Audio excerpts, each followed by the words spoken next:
Article 370 476 पृष्ठों के supreme court के निर्णय का सार। सरकार का फैसला संविधान सम्मत सही था। देश के बहुमूल्य संसाधनों का अपव्यय और आम नागरिकों के सुप्रीम कोर्ट में लंबित मुकदमों के साथ अन्याय को परिलक्षित करता है।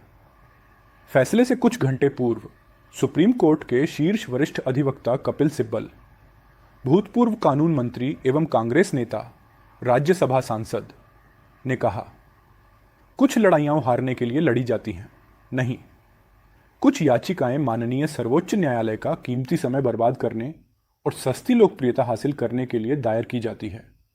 ऐसी याचिकाएं देशद्रोही मानसिकता से प्रेरित होती हैं। ऐतिहासिक दिन था 6 अगस्त 2019, जब विभाजनकारी, भेदभाव करने वाले, आतंक को बढ़ावा देने वाले, जम्मू कश्मीर को अशांत करने वाले, प्रगति में बाधक एक अस्थायी आर्टिकल 370 को हटाया गया था। 11 दिसंबर 2023, सुप्रीम कोर्ट का ऐतिहासिक दिन कैसे? 11 दिसंबर 2023 को सुप्रीम कोर्ट का ऐतिहासिक दिन कहकर प्रचारित प्रसारित किया जा रहा है। सुप्रीम कोर्ट के पास आर्टिकल 365 को हटाए जाने के सरकार के फैसले को सही ठहराने के अतिरिक्त कोई अन्य संविधान सम्मत विकल्प था ही नहीं।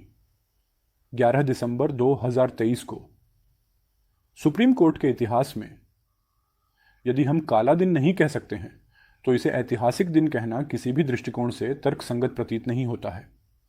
एक अनर्गल, दूषित राजनीतिक उद्देश्य की पूर्ति से दायर याचिकाओं को सरकार के फैसले के 4 वर्ष बाद सुप्रीम कोर्ट द्वारा सुनना, जो वास्तव में पोषणीय ही नहीं थी।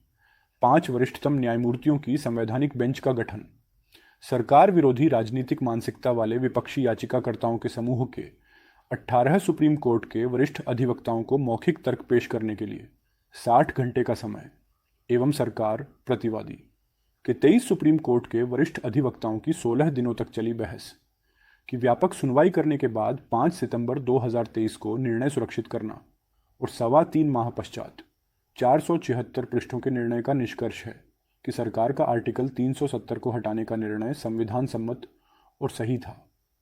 क्या परिलक्षित करता है? माननीय सुप्रीम कोर्ट ने कहा कि केंद्र के हर फैसले को चुनौती के लिए खुला नहीं रखा जा सकता है। केंद्र सरकार के हर फैसले को खुली चुनौती देने से अराजकता और अनिश्चितता पैदा होगी। यह प्रशासन को ठप कर देगा। इसका स्वाभाविक निष्कर्ष है, माननीय मुख्य न्यायाधीश धनंजय यशवंत चंद्रचूड़ ने आर्टिकल 370 पर सुनवाई करके जानबूझकर सुप्रीम कोर्ट का महत्वपूर्ण समय और देश के बहुमूल्य संसाधनों का अपव्यय किया। हमारे न्यायतंत्र की कोई जवाबदेही नहीं। हमारा न्यायतंत्र महान। यक्ष प्रश्न, क्या यह देश के बहुमूल्य संसाधनों का अपव्यय और आम नागरिकों के सुप्रीम कोर्ट में लंबित मुकदमों के साथ अन्याय परिलक्षित नहीं करता है? क्या यह हमारे देश के न्यायतंत्र की कार्यप्रणाली पर प्रश्न चिन्ह नहीं लगाता है? क्या यह देश में विद्यमान न्यायिक आतंकवाद को इंगित नहीं करता है?